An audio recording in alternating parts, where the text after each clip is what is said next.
What is up, my tricksters? It's your friendly neighborhood Yu-Gi-Oh! Superhero back again for a Fun Deck Friday. That's right, we're going to be doing a fun deck. If the monster in the corner here doesn't give that away, that's what we're doing. Fun Deck Friday. You're here for an Evol deck, which is probably the weirdest thing you've ever heard on this channel. But, you know, you guys know I love dinosaurs, and I've been kind of on this streak lately of just playing all these different kinds of dinosaur decks. So let's just continue doing it for Fun Deck Friday. So so that's what we're doing, man. We're doing an Evol deck. So by the way, I wouldn't say this deck is very competitive. This is a very much just a fun deck. Just quick disclaimer. So if you're looking for something that's going to be more on the competitive set, I don't think this is it. But I do think that there is something to this, that if somebody wants to turn this competitive, this would probably be a good start, if that makes any sense. Now, before we go any further, my sidekick Frank the Robot Head has something he wants to let you guys know about supporting this channel. Take it away, Frank. Yeah, that's right. I'm going to show you how to support this channel, because if you don't do it, I'm going to put a Cyber Dragon in your hardware, and it's going to bite you every time you buy something that isn't from the spring store. You hear me? Now buy a shirt with my face on it. Here's how you're going to do that. You're going to come over here. You see this little black dot? You're going to click on it. And you see this? It's going to bring you to a white page. Okay, there it goes. Then it's going to bring you to a page. You see all this stuff? This one right here is the one you want to buy, because it's got my face on it. You might also be able to support this channel by, going and clicking in the description of any video and buying a sleeve from your playmats. But they don't have to, if they don't have my face on it, I'm gonna be mad about it. Thank you, Frank. Please buy a t-shirt with his face on it. I'm begging you at this point. All jokes aside, let's do this like how we always do it. We're going to slap the wristwatch. We're going to show you the replay footage. And then after that, I will showcase you the deck. So stick around.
And there you have it, guys. That was the replay footage. This deck does have some bite. I think there is something to this, honestly. As you guys saw, that some of those decks were very much meta decks. And some of them were kind of more like just anti-meta, like, you know, like very much like how this deck plays. But I very well feel like there is something to this. Now, let's go ahead and get started.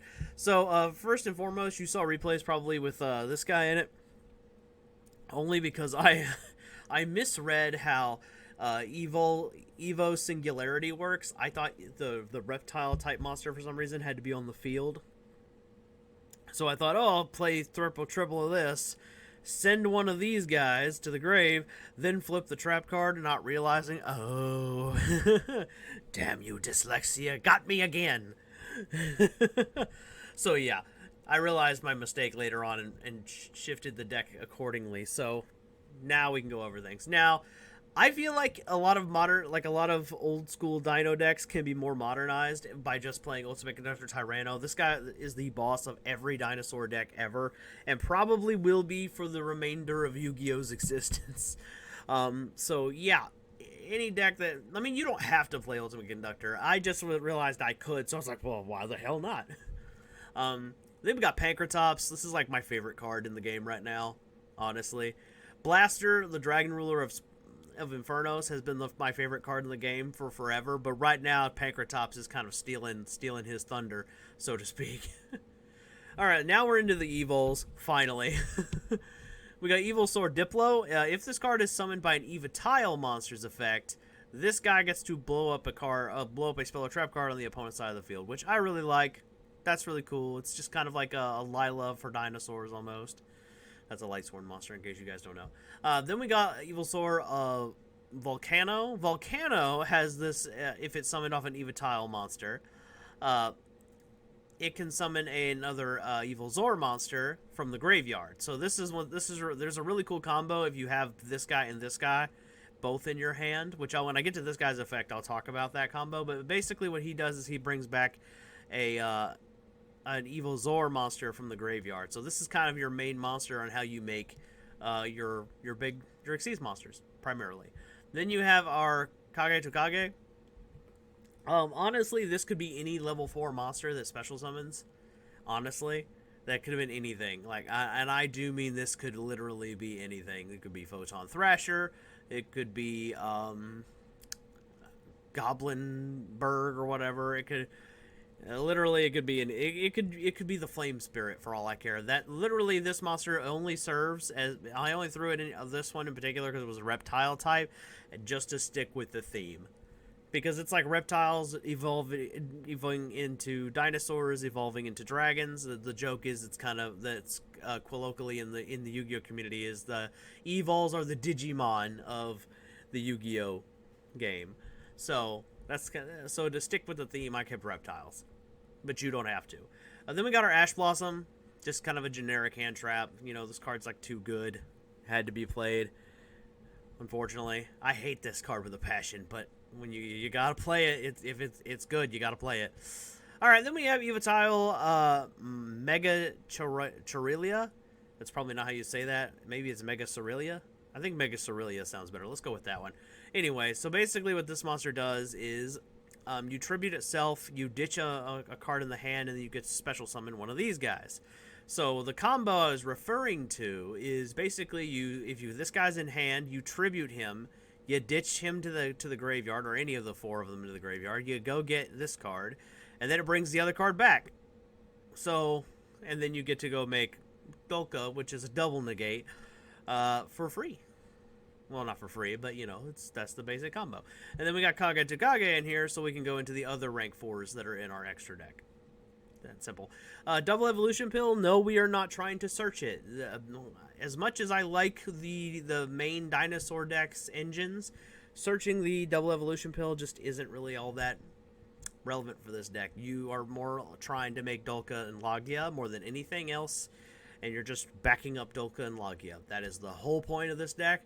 So you could retrain this deck to be more focused like the normal dinosaur deck is, But unfortunately, I think that this is just the better one. The better route was just to hard draw it if you drew it, and just consider it like your, third, fourth, and fifth ultimate Tyranno. Because you can hard summon it, or you can summon it off of that. The deck is capable of both. Fossil Dig searches these guys, so you have your fuel for your Mega Cerealia. Then we got Dark Ruler No More. This card is just integral to the game. It turns off all of the opponent's monsters. You need that. It's a staple. Foolish, especially in this format. Foolish Burial, it's to send these guys so that again, so you have you'll have the pieces you'll need for Cerealia and Singularity.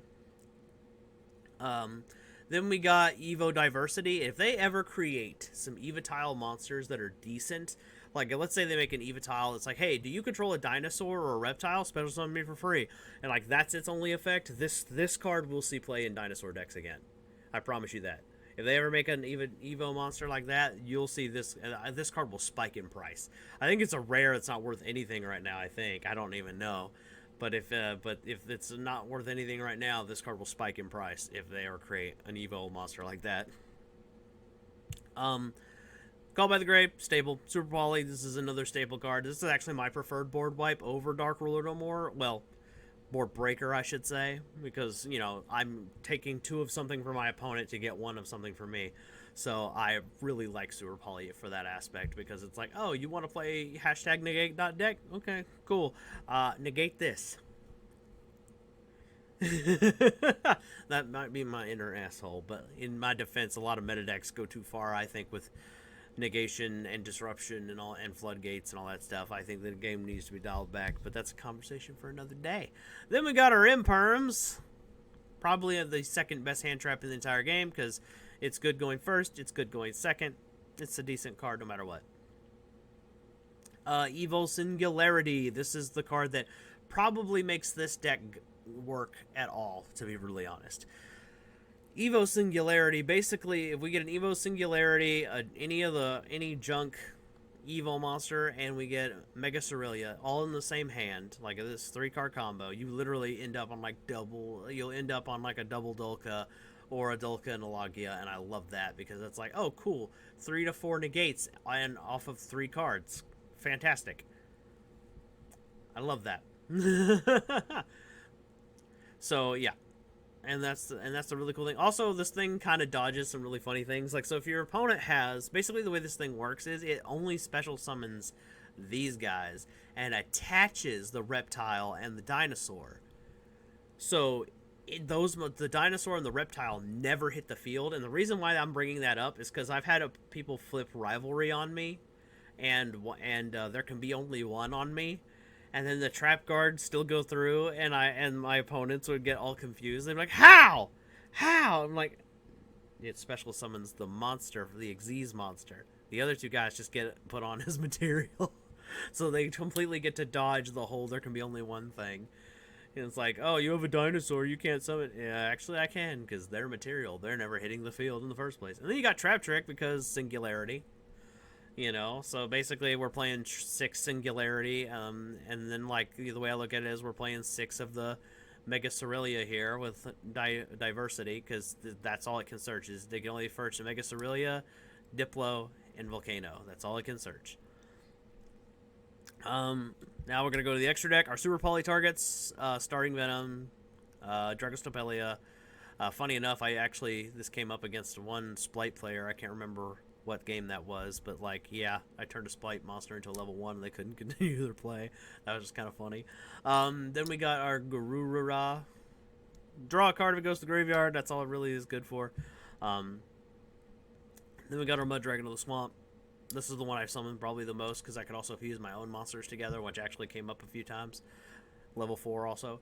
Then we got our Drill Driver Vespanado. I like this card just because sometimes you end up with monsters who don't have any Xyz material, like a Baguska if you're stalling, or a Beastdweller, a Dulka, all these cards, like, they end up with no materials, and they're just beat sticks at that point. So this guy, you slap it over, you got a bigger beat stick. You also, if you wanted to go a little more, heavy with it, I think you could also have gone for something like Zeus if you wanted that. I just like Vespanado because he looks cool.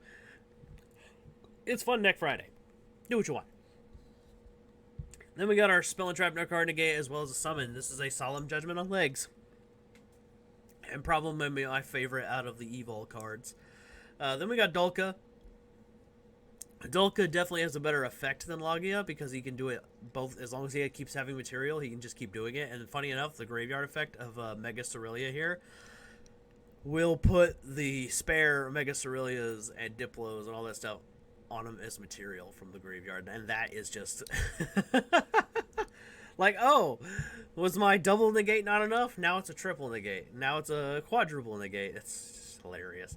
And then we got Baguska, just because this card kind of can help us stall against certain matchups, and that's kind of relevant. And when he runs out of material, we exchange him for a Beat Stick. And then Abyss Dweller, you probably, if you are making rank 4s in the game right now, I think that you kind of have to play Abyss Dweller, because Tier Limit is just hiding around the corner, just waiting for you guys. Just, hey, I'm going to get you. I'm going to get you. So yeah, Abyss Dweller is a necessary monster to have if you're playing ranks. Some rank 4s. And then we have an IP Masquerena. This is just, you know, if I can. Track Black is for comboing with the Dark Ruler. When I have access to Ultimate Dr. Tyranno, because as I think we'll see in one of the replays, I drew a crap ton in one game. I literally drew 5 cards. This card is insane, and nobody's talking about it. Mostly because the only decks that can use it are monsters that are playing like either Invoked Purgatrio, Ultimate Tyranno, or Blue Eyes Tyrant Dragon, which all of those are really hard moves to pull off, but I feel like this is just too good to not play. So then we got our Nightmare Phoenix, spot removal, Unicorn, more spot removal. Also, we'll combo with IP Masquerena if necessary, so we can do that on our opponent's turn. And then we have Moral Sword as kind of a secondary OTK, although, as you guys will see in the replay, I never went into this monster. I rarely went into these guys at all. I think Track Black was the only one I went into, and I think I went into Nightmare Phoenix once. But mostly it was all on the black cards. They did all the work. As far as the sideboard is concerned, I used a lot of the cards in the sideboard, just kind of depending on what I was up against. Like, I would side out Garura and put in Chimera if I was up against like certain matchups like that were cyberspace monsters, because like a lot of cyber decks right now are not playing like the same attribute, which is kind of funny to think about, but yeah, a lot of them aren't. So like I was like, cool, I'll just swap them. And then we've got like you know, Harpy's Feather Duster, because screw backrow decks. The third Dark Ruler no more, because we're not main decking all 3, but you can main deck all 3 if you want to. There's plenty of wiggle room. Like, you could take out Foolish and put this in there. I just thought I had enough with 5 board breakers in here.